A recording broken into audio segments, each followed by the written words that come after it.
Já, til mín eru komin Heiða Kristín Helgadóttir og Þórður Snari Júlíusson, verið bæði velkomin. Takk. Þórður, mér langar að byrja að grein sem þú skrifar á Kjarnan, þar sem þú nú er ritstjóri, það sem okkur kemur ekki við. Þar rekur nokkur dæmi fyrirspurnir sem þið hafið sendt og ekki fengið svör við. Og sýnir kannski þarna hversu fjölmiðlar geta átt erfitt í þessu umhverfi. Það virðist vera auðvelt að hafna. Já, ég held þess ekki bara fjölmiðlum, þetta snúa almenningi. Já, það er því sem fulltrúar hans í þessu tilviki. Þetta eru, þannig teljum við til ýmiss konar upplýsingar sem við höfum verið að reyna að fá á undanförnum árum. Upplýsingar til dæmis það hverjir hafa fengið að nýta sér fjárfestingarleið Seðlabankans sem heitir afslátt af fjárfestingum á Íslandi. Upplýsingar sem tengjast lánveitingum Seðlabankans á gjaldeyrisvaraforðasunum eins og til dæmis símtal milli fyrrum forsætisráðherra og fyrrum formanns bankastjórnar Seðlabankans. Þarna teljum við til upplýsingar það þegar völdum aðilum hefur verið veitt heimild til þess að nota Íbúðalánasjóðs skuldabréf í skuldauppgjörum, íslenskum aðilum sem eiga Panama-félög og fá fullt virði fyrir þau þegar aðrir fá það ekki. Þarna teljum við til upplýsingar það hvenar fyrrverandi forsætisráðherra keypti skuldabréf sem mynduðu kröfur hans í þrotabú föllnu bankana. Þarna teljum við til upplýsingar það hvernig hinn svokallaða leiðrétting skiptist á milli tekjuhópa samfélagsins sem hafa ekki verið svarað þótt fyrir þessu 3 ár síðan að þetta var allt saman kynnt, eða 3 ár. Og svo framvegis, þetta eru allt upplýsingar sem við höfum leitað eftir formlega bæði hjá einstaklingum sem þarna eru undir og stjórnsýslustofnunum og höfum fengið þau svör að það sé ekki hægt að veita þessar upplýsingar af ýmsum ástæðum. Þannig að annarkvort þykja of persónulegar eða það eiga að falla undir þagnarskylduákvæði laga en allavega þetta þannig að okkur fjölmiðlum og almenningi virðist ekki koma þessar upplýsingar við þrátt fyrir að þetta séu svona lykilupplýsingar fyrir okkur til þess að átta okkur á því hvers konar samfélagi við búum í. Já, það er mati þeirra sem fá fyrirspurningar en kannski við hinn kannski viljum fá að vita þó að þeir sem geta hafnað í að svara að þeir telja að þetta er ekki erindi. Já, það er þannig, ég meina það eru og svo eru náttúrulega ferlar til staðar sem hægt að fara með þessi mál, þetta fara með þetta fyrir úrskurðarnefnd upplýsingamál og það tekur mjög langan tíma og niðurstaðan er venjulega í takt við það sem að fær hjá stjórnsýslustofnunum og þá er kannski spurningum sem við þurfum að svara er þetta í lagi, eru þetta upplýsingar sem er eðlilegt að halda frá okkur til dæmis eðlilegt að ef við bjóðum upp á eitthvað eins og fjárfestingarleið Seðlabankans þar sem eru búin að koma tugir milljarða peninga og kaupa eignir á Íslandi með 20% afslætti dæmdir brotamenn sem virðast vera uppvísir af skilskyldubrotum hafa komið peningum undan úr búum fallinna fyrirtækja eru að koma aftur heim með peninga bara einfaldlega verið sagt frá því og kaupa alls konar eignir en við mögum ekki fá upplýsingar það hverjir þetta eru. Er þetta eðlilegt? Og fólk eru kannski bara að taka hvert dæmi sem við ég nefni í þessari grein fyrir sig og taka afstöðu til þess. Mín skoðun er svo að allar þessar upplýsingar eigi að liggja upp á borði. Heiða Kristín, við hljótum að taka undir með Þórði í þessu, þarna eru margar mjög forvitnilegar spurningar. Ég minnst kannski sérstaklega eins og þegar við talum svona stóra og opinbera aðgerð eins og leiðréttinguna eða annað, það sé líka ekki fyrir upplýsingar sérstaklega eins og bara með tekjuskiptingu hvert þessir peningar fóru og það er bara svona mjög dýrmætar upplýsingar held ég fyrir okkur almenning sérstaklega til þess að átta okkur á því hvert þessir sameiginlegu peningar okkur fóru. Nú þekki ég ekki alveg allar hinar spurningarna sem liggja undir og þetta er auðvitað alltaf svona hvaða upplýsingar eru gerðar opinberar á hverjum tíma og hvað heyrir undir einhver upplýsingalög og hvað kemur okkur við og hvað kemur okkur ekki við, hvað er einhver persónuleg mál. Þetta er auðvitað kannski alltaf eitthvað svona vafamál, mér finnst það algjörlega vera hlutverk fjölmiðla að ganga á eftir því og það er náttúrulega ekki heldur gott í þessu umhverfi sem við höfum, þar sem flestar allar svona opinberar stofnanir sem við höfum eru undir fjármagnaðar og alltaf einhvern veginn að velta hlutunum á undan sér þannig að þú getur ekki til dæmis skotið einhverju svona máli eins og Þórður þarna tala og fengið einhverja úrlausn þannig að málið sé ennþá relevant. Þetta verður til þess að umræða verður mjög skökk og mjög hæg og það er mjög auðvelt að drepa einhverju svona dreif sem að þér finnst kannski óþægilegt sem stjórnsýslustofnun eða pólitíkus eða hvað sem það er. Og svo þar fyrir utan, ég meina, upplýsingar og flæði upplýsingar er orðið svo mikið og það hefur breyst svo gríðarlega hratt að ég held að mörg af þessum lögum sem er verið að vísa í og við erum að nota bara hljóta að vera að einhverju leyti orðin úrelt og eitthvað sem þarf að vera endurskoðað mjög oft. Ég þekki það ekki hvernig það er og bara eins og varðandi fjölmiðlalög og þessi persónuverndar ákvæði Það mátti skila því þannig á Þórður, eins og hún sagði, að þér þykji úrskurðarnefnd upplýsingamála eða þeirra úrskurðir séu yfirleitt á þann veginn að sá sem að hafnar að veita upplýsingarnar að hann komist upp með að rétturinn sé hans megin. Það mín reynsla, ég viðurkenni það fúslega, ég hættur að skjóta málum til úrskurðarnefndar upplýsingamála. Sem náttúrulega mjög vont mál. Vegna þess að það mín reynsla að það hefur ekki haft neitt upp á sig. Tekur því?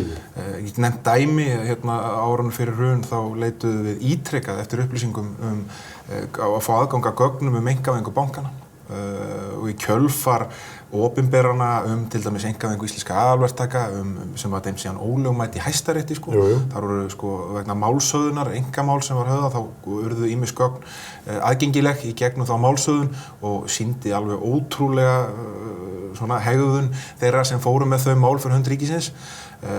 Ýmissa annar mála og var alltaf synjað aðgang að þessum gögnum einkavæðingarnefndar. Svo notuðum við tækifærið þegar ný ríkisstjórn tók við 2009 að opnaði smá gluggi þar sem allir vildu fyrir allt gera, sem reyndar lokaði síðan mjög snögglega aftur hjá þeirri ríkisstjórn sem á öðrum og sendum strax bréf á forsætisráðuneytið þegar Jóhanna Sigurðardóttir tók við og fengum þá fullt aðgengi. Ég fekk að eyða heilli helgi upp í stjórnarráði að ljósrita að vild. En það aðgengi sem ekki fengið síðar að slíkum gögnum og það var ótrúlega nauðsynlegt að þau gögn kæmu fram. Gögn sem sýndu það hvernig þessi bankar sem voru rótin af því áfalli sem við urðum fyrir haustið 2008, hvernig þeir voru seldir og hvernig stjórnmálumenn og hagsmunir leiddu til þeirra niðurstöðu sem varð í því söluferli.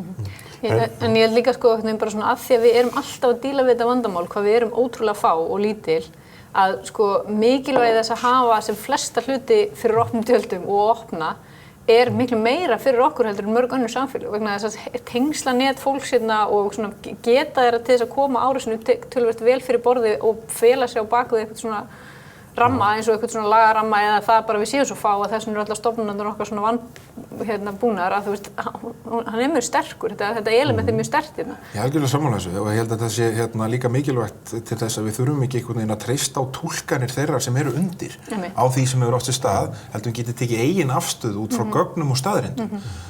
Það þannig að hér koma menn eftir birtingu þessara Panama-skjala og segja bara við höfum greitt alla skatta. Það veit enginn að þeir hafa greitt alla skatta, það veit bara að þeir hafa greitt einhverja skatta. Og það ekkert það sama. Það ekki engin gögn sem benda, það líkur ekki fyrir hver skattstofnin eða neitt svoleiðis og svo fólk bara trúa þessu og taka þessu og bara með dónaskap eða vill fá okkur frekar upplýsingar. En var það þannig? Féstu bara að fara einu sinni í stjórnarráðið eftir að ríkisstjórn Jóhanna Sigurðardóttir tók við og svo búið? Þeir opnuðu gluggann og lokuðu hann snarlega aftur.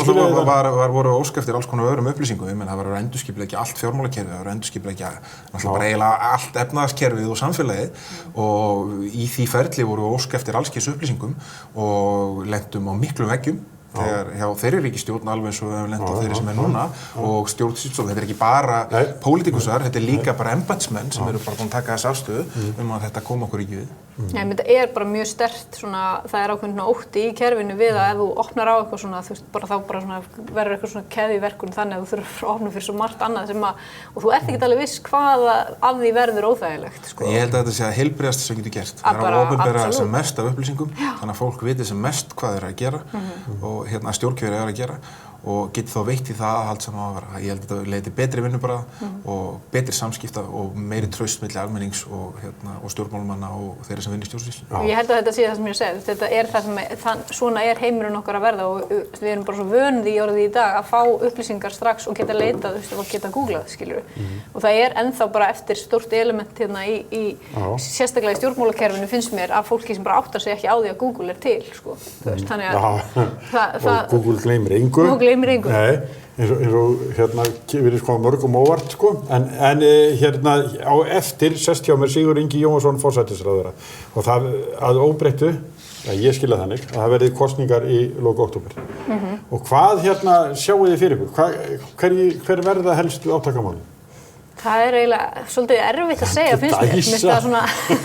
Er þetta svo óvíst? Ég held að augljóslega Framsóknarflokkurinn að reyna að búa sér til eitthvað svona verðtryggingamoment eins og það hefur verið eitthvað svona sem þú voru alveg að fara að klára en bara því að þú veist, Þórður og fleiri eyðilögðu með að vera með ykkur leiðindi og Panamaskjöl, þá annars hefðu við öll einhvern veginn verið lausu verðtryggingunum núna. Mér finnst það að vera svona eitthvað svona sem þau reyna að teikna upp og líka fannst mér Sigmundur var nú svona aðeins að henda einhverju svona aldrar og öryrkjaspili út svona að það væri hægt að leysa vanda þess hóps einhvern veginn svona líka með einföldum hætti ef að fólk bara kýsi framsókn. En svo eru náttúrulega bara svona það sem ég held að verði áhugaverðast verði bara svona einhvern veginn hverjir verða í framboði, hvað verður eftir af þeim sem eru á þingi og líka bara svona í af þeim flokkum sem eru til og þú veist, koma nýir hópar eða annað, sko. En það sem Heiða Kristín sagði það svona með Sigmund Davíð, hann svona fór í þessar stellingar að nú verður þessi ábyrgi, stóri, sterki að vera við völd ef þið ætlið að fá. Það sem gott fyrir ykkur. Já, það þannig og þeir virðast alltaf bara svona endurnýta margt sem þeir hafa gert á áður. Að vera með svona þvæld, einföld, óútfærð loforðum, afnám verðtryggingar og það sé einhverjum öðrum að kenna, Sjálfstæðisflokknum og vondum fjölmiðlum og loftárásum og öðru slíku að þetta gangi ekki í gegn. Það þetta fleiri sem eru á þessum skrýtna verðtryggingavagni, hluti samfylkingar nú þarna líka, þannig að geta fundið sér kannski eitthvað hljómgrunn þar. Mér finnst þetta snúast og eigi að snúast og mann finnst það svona að vera línunar kerfisbreytingar. Það annars vegar flokkar sem aðhyllast kerfisbreytingar og hins vegar flokkar sem aðhyllast kerfisvörn. Og þeir sem verja kerfið eru nú stjórnarflokkar og það virðist vera sem það sé svona 30-35% stuðningur við það að halda bara Íslandi svona eins og er ánægð með það. Já, menn Bjarni hefur beinlega sagt að það standa vörð kerfið. Hann sagði það bara beint út að það bara aðalmálið að stuðla kerfisvörn og gegn kerfisbreytingum. Hinir flokkarnir þurfa þá að leggja fram mjög skýra stefnu, þessi sem eru með 60-65% fylgi það hvernig þeir ætla að breyta kerfunum og hvernig þeir ætla að vinna saman að breyta kerfunum. Og svo mun standa alveg rosalega upp á þá ef þeir fá þau völd sem allt stefnir í að þeir fái, nema eitthvað rosalegt gerist, það kemur eitthvað annað Panamaskjal uppnámið eitthvað slíkt, að standa við það. Því að það má margt segja til dæmis ríkisstjórn, fyrstu hreinu vinstri meirihlutastjórnum sem var 2013, en hún reyndi basically að gera allt sem henni hafi langað til að gera í áratugi og tókst afskaplega fátt á því. Það sem hún gerði vel var svona rústabjörgurinn og það mynda efnaðslega fótfestu. En eiginlega flestar aðrar breytingar, þessar kerfisbreytingar og hún tókst á við of margt og það skilaði engu á endan. Þannig að svo tóku bara gömlu hefðbundnu valdaflokkandi við, breyttu mörgu tilbaka og núna erum við einhvern veginn komin á sama stað að það eru þessi átök kerfisbreytingarnar. Og ég held að þetta mun snúast það. Þetta mun snúast það hversu miklum fjármagni er veitt í samneysluna sem flest fólk sækir mestan hluta lífsgæða sína úr. Þetta mun snúast það hvernig landbúnaðarkerfið verður, hvernig sjávarútvegskerfið, hvernig rukkað verður fyrir auðlindir, þetta snúast stjórnarskrá. Nema náttúrulega, þú veist að með kænsku einhverjum flokkum takist að stela þessu einu sinni og við förum að rífast eitthvað rugl eins og síðast. Já, ég held að bara séu aðeins og, ég veit ekki, mér líður eins og séu aðeins og stuttur tími til þess að þetta geti orðið svona, ég held að vera svolítið öðruvísi kosningar að því leytinu til að það er svona erfitt að setja eitthvað svona eitt ákveðið mál á dagskrá, sko, en svo getur það líka orðið ef það verður eitthvað svona sem kemur inn á sjónarsviðið með þannig hætti að því að þetta er svona ruglingslegt umhverfi akkurat núna. Mér finnst bara svona allir sé að horfa í kringu sig og pæla, þú veist, er þessi að fara í framboðið eða eitthvað svona, skilur við? Þetta verður náttúrulega líklega bara rúmu mánuður 1,5 sem verður eftir að þingi verður slitið og sem fer í kosningabaráttuna. Þetta mun fara mjög mikið, eins og Heiða segir, eftir því hverjir þetta verða. Ég meina, það mun skipta gríðarlegu máli hvernig þessi kosningabarátta verður, hvort að Sigmundur Davíð leiði Framsóknarflokkinn eða ekki. Ef hann leiðir hann, þá mun snúast að mörgu leyti bara hann. Og hann tekur mikið pláss. Já, hann mun gera það og hann mun taka rosaleg pláss eins og hann gerir bara alltaf með út af því hann er stóryrtur í yfirlýsingum, hann er herskár og hann er náttúrulega með einhvern ótrúlegasta farangur sem nokkur stjórnmálamaður hefur verið með á bakkinu og þetta mun snúast miklu leyti hann ef að það fer þannig að hann leiðir flokkinn. En kerfisbreytingar, hvað það er náttúrulega þeir flokkar sem eru 60-65% af mingi eru sjálf sér ólíkir. Þannig að hvaða kerfisbreytingar þetta? Það talar stjórnarskrána, Píratar leggja mikla áherslu á það. En svo það, eins og Viðreisn sem vill fara gegn sérhagsmunum. Já. En ég til dæmis á eftir að sjá það hvaða svona áherslu Viðreisn setur á hluti eins og bara sjávarútvegskerfi okkar eða kvótakerfi og þessa skiptingu sem við fáum á auðlindum okkar. Mér finnst það svona mjög almennt orðað það sem ég hef orðið vitni að. Ég veit ekki hversu langt þau eru tilbúin að ganga í einhverjum svona raunverulegum breytingum. Ég er ekki að tala að breyta endilega fiskveiðistjórnunarkerfinu sem slíku en aðalega því sem kemur út úr því. Já, en þeir eru einhvers konar uppboðs. Já, þeir kalla markaðslaust. Hún kannski sérstaklega mikið útfærð. Nei, ég veit ekki hvað hún þýðir og hvort það sé alvara á baku hana, en ég meina það svo sem hægt að segja það við alla aðra. En og eins með einhvern veginn svona, ég held að það sé ekkert endilega það langt á milli þessara 65%. Ég held að gæti alveg orðið sammála nokkra þræði þar, en ég held að það sem skiptir mestu máli þar svona einhver skýr kerfisbreyting til dæmis í landbúnaðarkerfinu okkar. Við höfum alveg séð það í þessum búvörusamningum sem liggja fyrir að það eitthvað sem ég held að sé orðið svona svolítið breiðari sátt, breiðari samstaða, ekki sátt, að það þurfa að gera einhverjar róttækar breytingar þar og ekki læsa það inni til næstu 10 ára. Það gæti orðið svona eitt mjög stórt hitamál í þessari kosningabaráttu eða umræðu í kjölfar á undan kosningum. En með stjórnarskrána, ég deili ekki, ég held að sé algjörlega ljóst að það eru margir hlutir í svona kerfislega sem að geta komið út úr einhverjum stjórnarskrárbreytingum. En mér finnst áherslu á stjórnarskrána, á þess að ég ætla að gera lítið úr því, mér finnst það einhvern veginn ekki eitthvað sem mun bjarga okkur svona mikið, eins og mér finnst stundum umræðan vera, vegna þess að það eru svo margir aðrir þættir sem eru pólitísk menning og bara svona aðrir kerfisþættir sem stýra meira heldur en endilega stjórnarskráin. Forseti Íslands kom inn á stjórnarskrárbreytingarnar í innsetningaræðinni sinni? Já, ég held að það eru margar breytingar sem ég þeirra skoðunar að þurfa að eiga stað á stjórnarskrá. Ég meina, það til dæmis að jafnvægi atkvæða. Bara gríðarlega mikilvægt að það sé jafnvægi atkvæða hérna á Íslandi. Og margar aðra breytingar skýra hlutverk forseta betur þannig að menn geti ekki verið að túlka það bara eins og þeir vilji eftir eigin geðþótta eins og síðasti forseti gerði og breytti því algjörlega og reka sjálfstæða utanríkisstefnu gegn utanríkisstefnu sitjandi ríkisstjórnar og svo framvegis. Það þarf að skerpa mjög á mörgum atriðum í stjórnarskránni. En ég held að þessi stóru kerfisbreytingar séu, eins og við höfum bara rætt það er í landbúnaðarkerfinu, það er í sjávarútvegskerfinu, það er í heilbrigðiskerfinu, það er að segja gegn aukinni gjaldtöku sjúklinga og kostnaðarþátttöku sjúklinga sem eru farin að borga alltaf 50% af kostnaði sínum. Aukin fjárfesting í heilbrigðiskerfinu þannig að við getum verið á pari við lönd sem við miðum okkur við í veittri heilbrigðisþjónustu þannig að við getum verið samkeppnishæf við fólk og líka að fólk átti að fara átta sig á því að við erum að eldast mjög sem þjóð. Við erum mjög ung þjóð núna en við erum eldast hratt á næstu 50 árum og við þurfum að einhvern veginn að fara að bregðast við því og hugsa til lengri tíma varðandi þau atriði. Þetta eru 3 risastór kerfisatriði sem skipta máli. Þetta snýst líka skattkerfisbreytingar og svona millifærslur. Við erum að horfa á það núna að til dæmis fólk sem fekk lág- og millitekjufólk sem fekk þessa leiðréttingu það lækkar á skuldir þeirra og það þurrkar út vaxtabæturnar. Þannig að fólk er bara að fara að borga einhvern veginn fyrir sjálfan sig. Og þetta hefur mikil áhrif þessi lækkandi vaxtabætur. Það er skattkerfisbreytingar sem eru þess eðlis að það skila sömu krónutölum í vasann hjá fólki í staðinn fyrir að skilja hlutfallslegu meiri til þeirra sem eiga meiri peninga.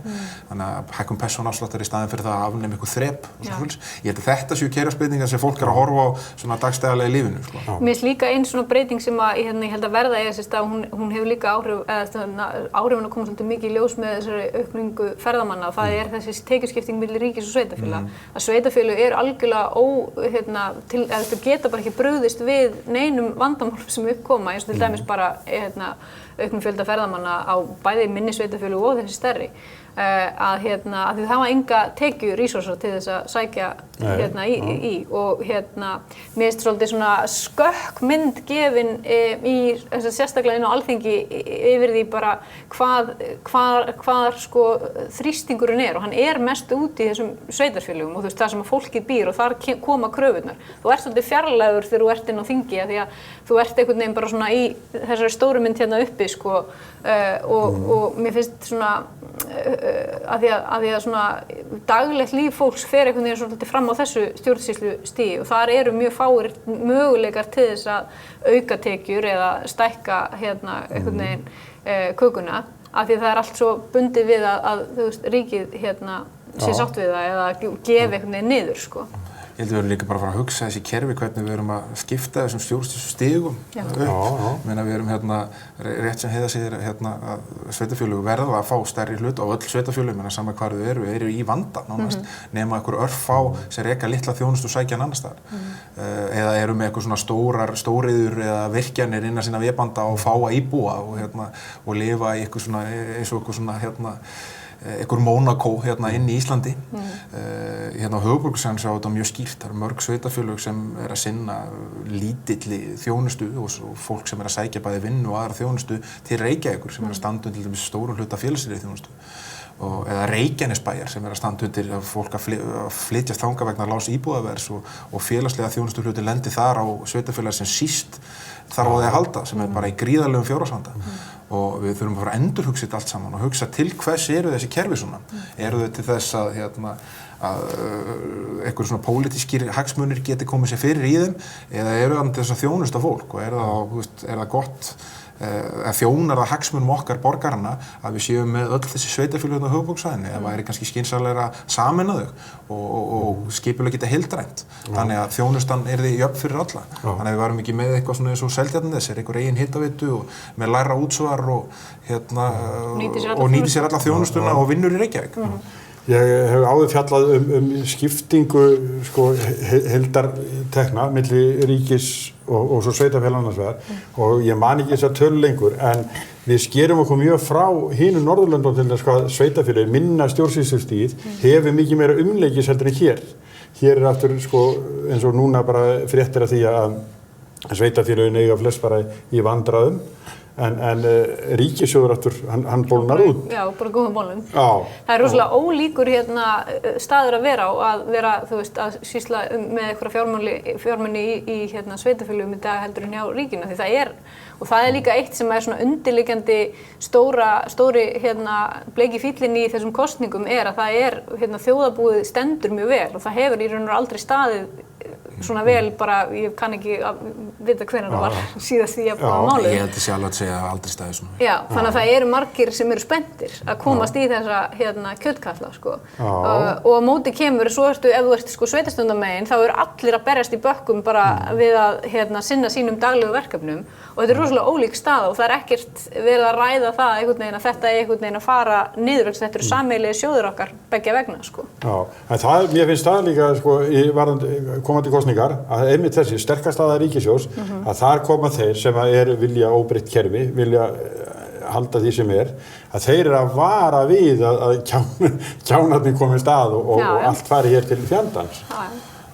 Ég meina, ég hef alveg heyrt svoleiðis áður, bara að það sé, það þurfi að reka borgina og það þarf að borga leikskólakennurum og og strætóar þurfa að ganga og eitthvað, en ég meina, þú veist, ég hef tekið þátt í því að koma inn í svona kerfi þar sem að var mikið vara við því að það myndi allt fara andskotans til.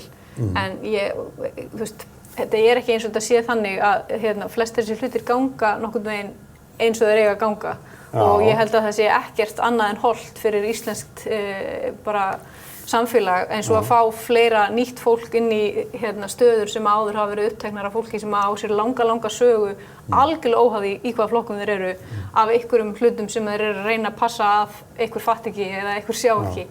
Þannig að því fleira nýtt fólk innan einhverja marka, þú veist, ég er ekki algjörlega, ég meina það kom fullt af nýju fólki inn með Framsókn og í síðustu kosningum.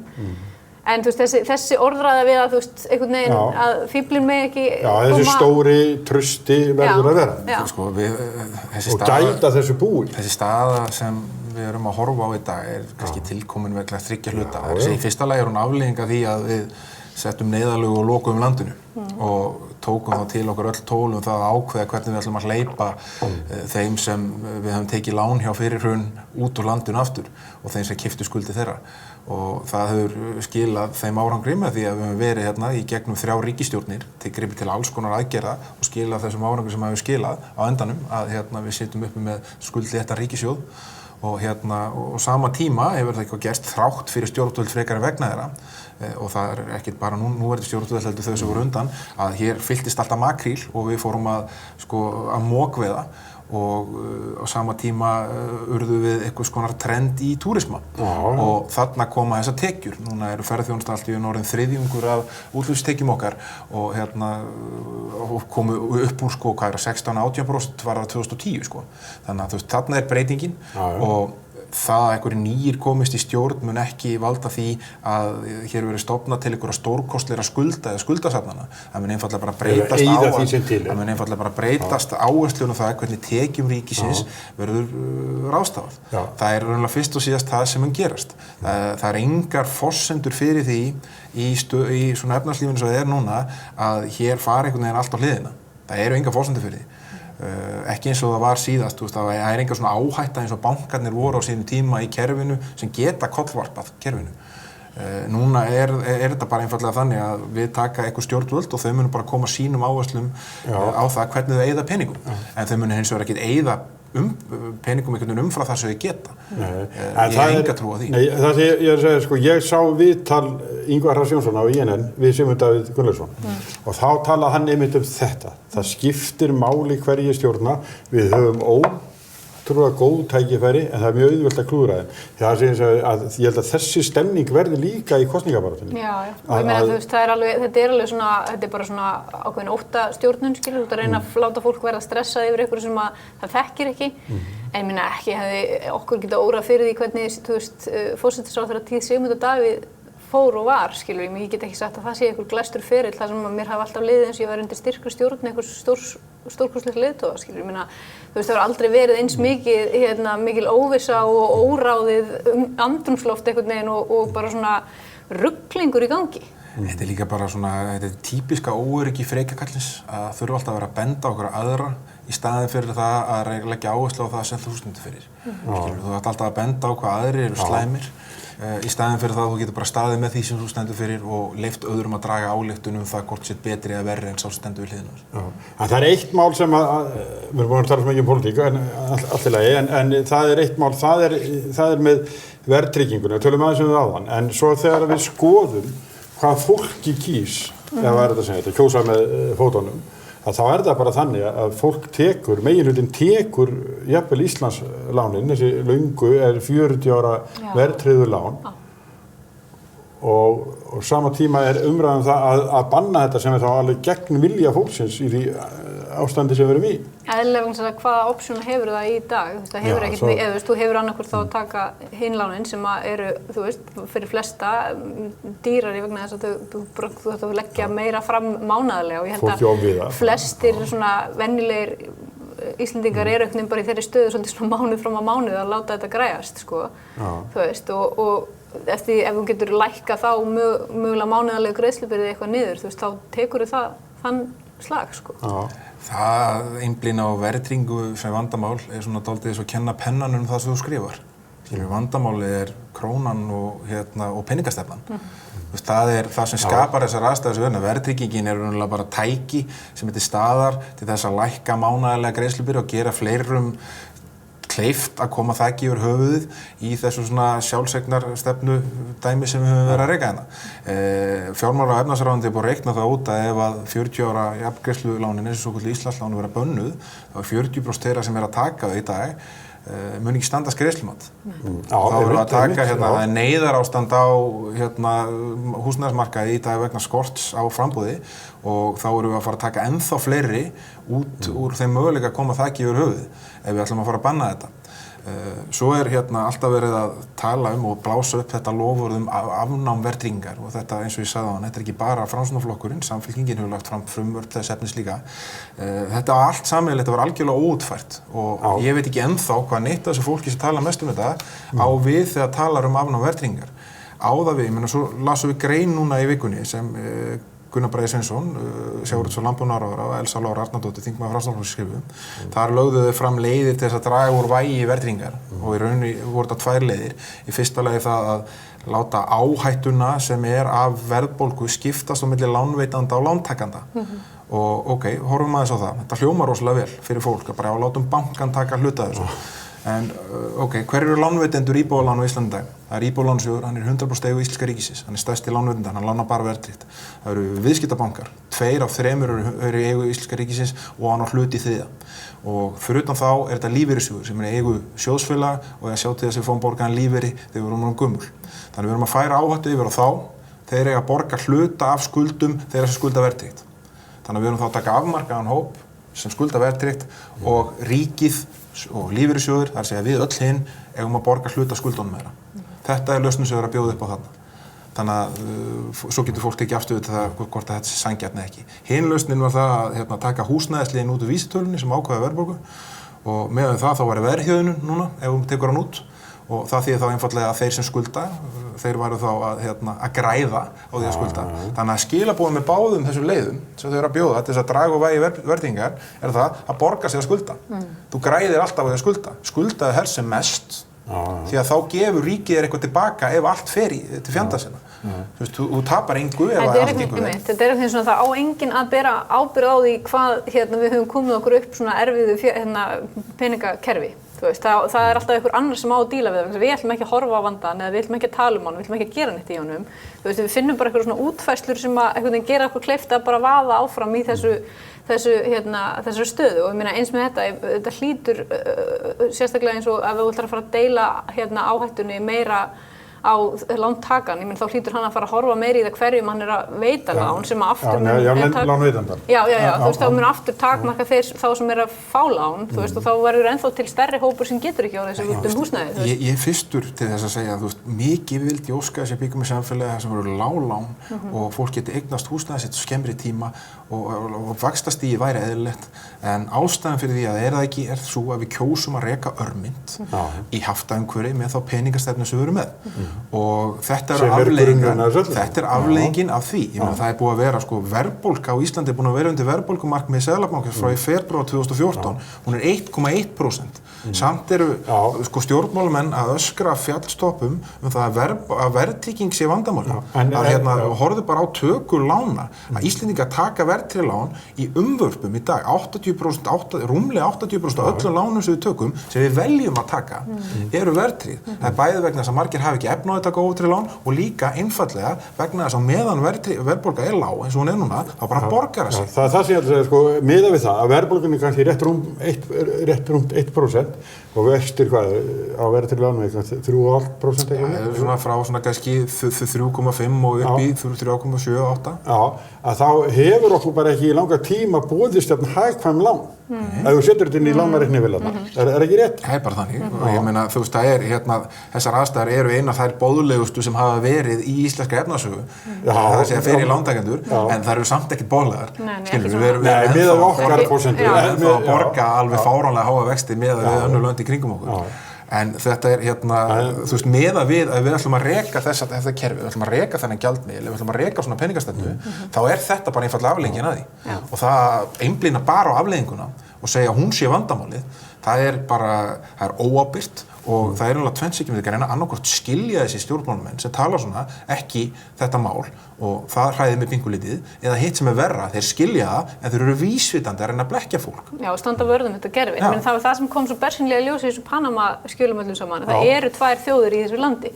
Það eru þessi sem eiga pening og þurfa ekki eins og við hinn að taka svona gríðarlega áhættu með öll okkar fjármál og vera einhvern veginn að velta ykkur á undan okkur bara allt okkar líf og tróða marfaða í ykkur sem að þú veist við bjuggum ekki til eða höfum enga stjórn á, sem að þessi hópur sem á pening og hefur alltaf átt pening setti upp til þess að standa vörðum sig og sína peninga og við einhvern veginn bara svona getum ekkert annað gert heldur en að standa í einhverju svona efnahagslega óskynsamlegu svona einhverju veltu hagkerfi þar sem bara hlutinni rúlla einhvern veginn áfram og þú ert alltaf að hugsa bara það svona einhvern veginn að láta þetta svona semi-make sense út kannski næstu 2 mánuði, skilur við. Þá ertu góður. Það er bara sett svo krafa á venjulegt fólk sem ætlar að eiga húsnæði og taka húsnæðislán að reki heimili sitt eins og vogunarsjóð. Það er að segja þú ert að reka og hugsa fjármögnunina svona kannski 6-12 mánuði fram í tíman. Svo ættu að taka afstöðu til þess hvernig verðbólga hefur þróast, hvernig spáru verðbólga eru næstu 6-12 mánuðina og þá ættu bara að taka ok, borgar fyrir mig að greiða eitthvað gjald hérna, náttúrulega fullt af gjöldum sem það var ofta að greiða fyrir það að breyta lánum, borgar sig fyrir mig að breyta þess að komast í skjól óverðtryggðra vaxta núna fyrst að það er einhverja verðbólga að fara að koma.